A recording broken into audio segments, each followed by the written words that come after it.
This is me from the future. I was just doing a little beginning to this video. This is going to be the video on when I put my exhaust on the Sonoma. Way back in October 10th to be exact. I never edited it. Don't know why, because there's honestly not much editing to go into it. I think I was waiting on adding some other stuff and I just haven't done it yet. But this is just a video of me adding it and just to let you know that it was back in October. It's been doing good. I still like it. I have a header for it. I bought a header for it, and I bought a header for it and an extra pipe for it. But I just haven't put that yet in either. I've had the header since probably not long after I put the exhaust in. I've probably had the header since at least November. But I haven't put that in yet. I also have spark plugs, wires, and coils that I got from work to put in there, because that slight running issue has gotten worse. So I actually haven't been driving it. Mainly because I got my Jeep done. I've been driving my Jeep. But, yeah. It's still doing good. I'll need to put the header in eventually. And when I do the header, I'm going to go ahead and do the coils and stuff too, to get that running issue solved. But anyway, yeah, on to the video. Alrighty. Today, I'm going to do something to the Sonoma. And I first got this thing. If you saw the video, the introduction video, I was, torn whether to get some stuff or the other. Well, it's been over a year. You can see I got a box of goodies. Besides getting just the full Magnaflow kit that was, all stainless and whatever, catback, which was twice as much as this was. I just decided to go ahead and get this. I still got the Magnaflow muffler.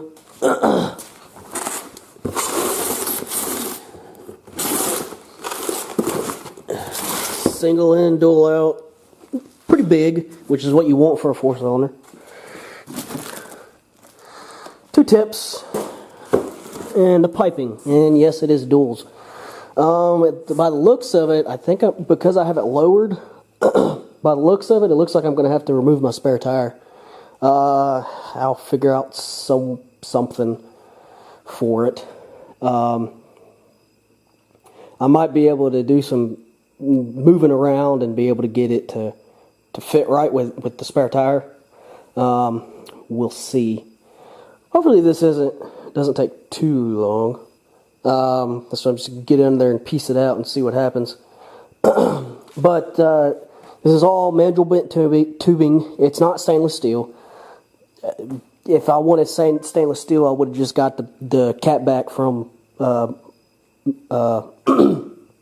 Magnaflow themselves. This was half the price of the Magnaflow catback. So, but I mean, that's basically what it's going to look like. And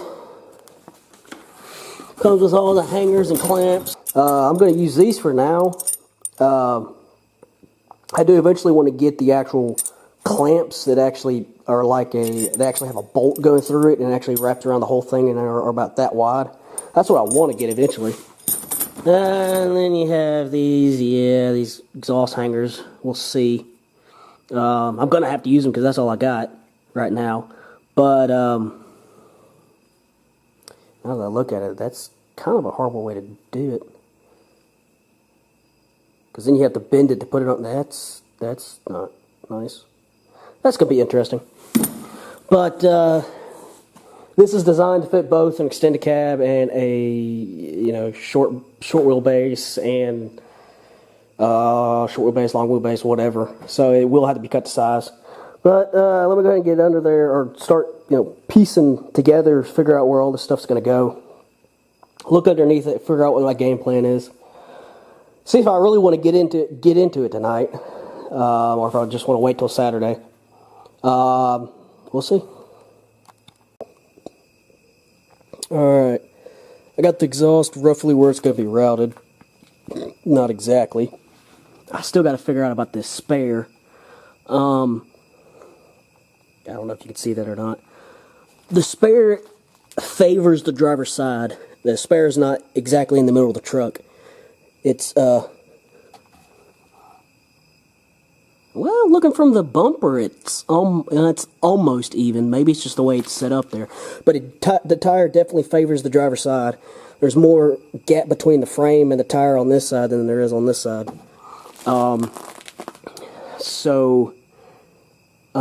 That's going to be tricky. The shock is going to be a little tricky. And there's not really many pictures online about people routing exhaust into these things. A couple of pictures I see, they mount the exhaust literally under the spare tire.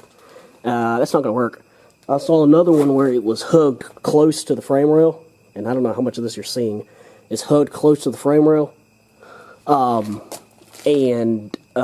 really close to that leaf spring. But it looks like it fit fine. So it's just I'm gonna have to figure out where the muffler is gonna go, and then all this is designed to be cut to size. At least these tips are designed to be cut to size. So let me get down here and work on some again. That was a lot easier than expected. I'm guessing this. I don't know. I guess you could call this a somewhat modern vehicle. The older vehicles I have, the exhaust mounts are, they're not bolted, they're welded usually. Not these. There's 3 bolts holding this bracket on, which holds this on. And there's a cross member right there that I can weld these to, which is what I plan to do. And down here at the end, there's even another little bolt with a tab on it that goes in the frame. I thought I was going to have to spray silicone in there and pry those apart, but no, that was easy. Well, there's no going back now. And that's cut really crooked, but I was also doing it without looking at it, because I wasn't fixing to get metal shavings all over me. So, now sweep up the floor where I was cutting, so I can get back under there and start piecing stuff together. Alrighty, started at 7 o'clock. It's now 10:30. It's pretty much on. This kit, it goes on and it doesn't go on. It's practically everything lines up. Everything kind of goes where it needs to go, where it wants to go. The spare tire is kind of tricky. I got it around the spare tire, but I don't know if you can tell. Oh, you definitely can't tell. Those tips are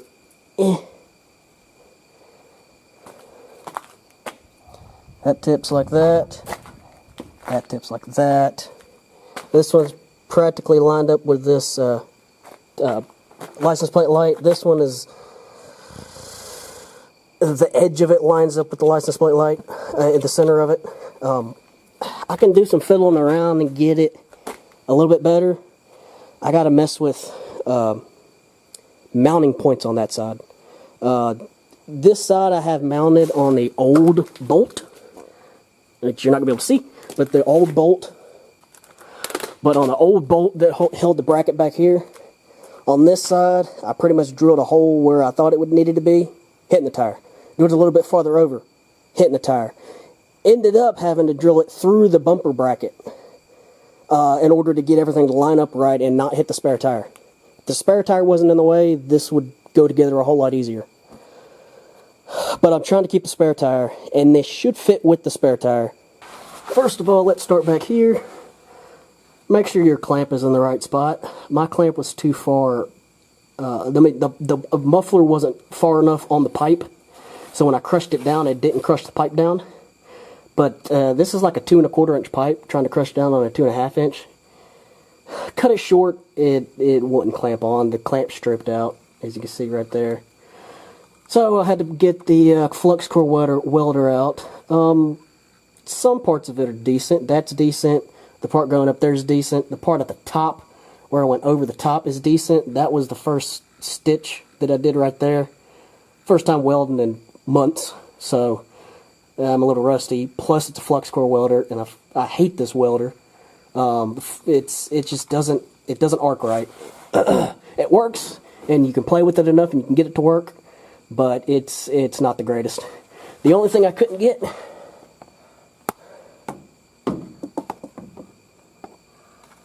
you see there's a gap right there.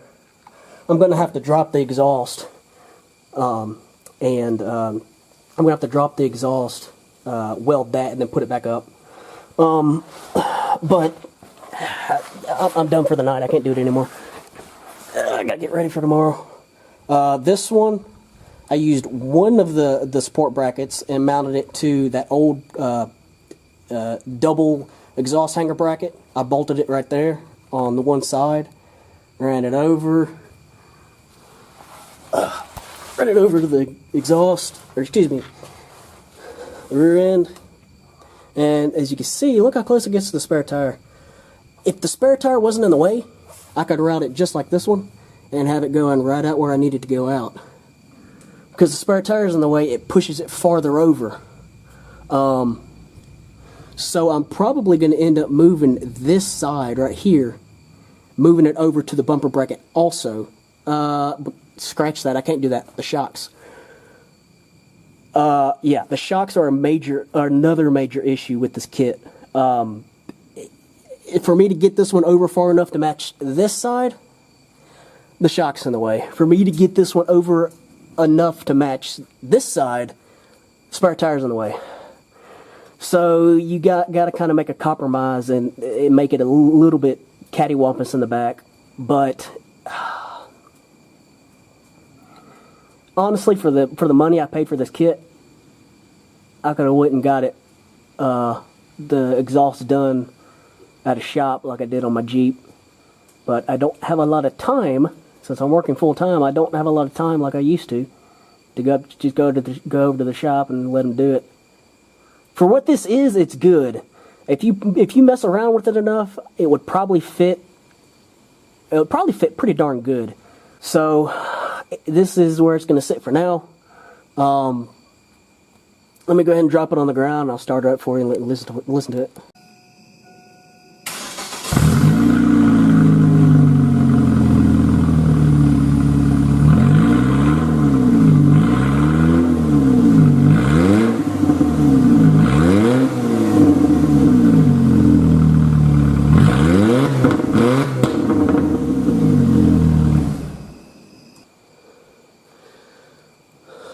So it looks like on the ground. I'll take another video tomorrow. Yeah, it's definitely not a. And you know, it could be me doing the. It could be me on the install. I've been fiddling with the positions for at least an hour and a half, if not 2 hours.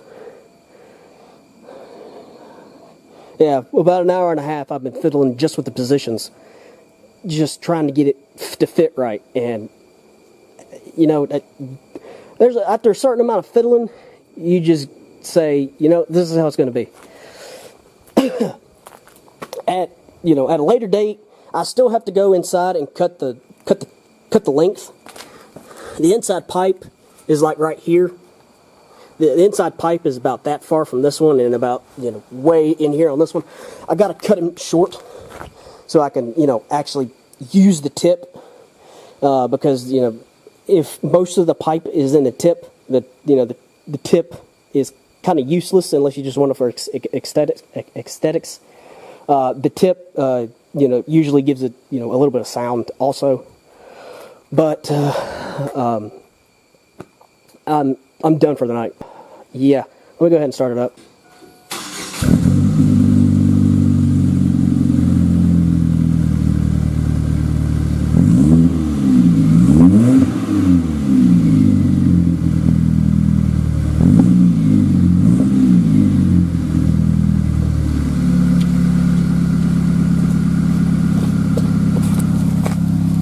So far, it doesn't sound too ricey.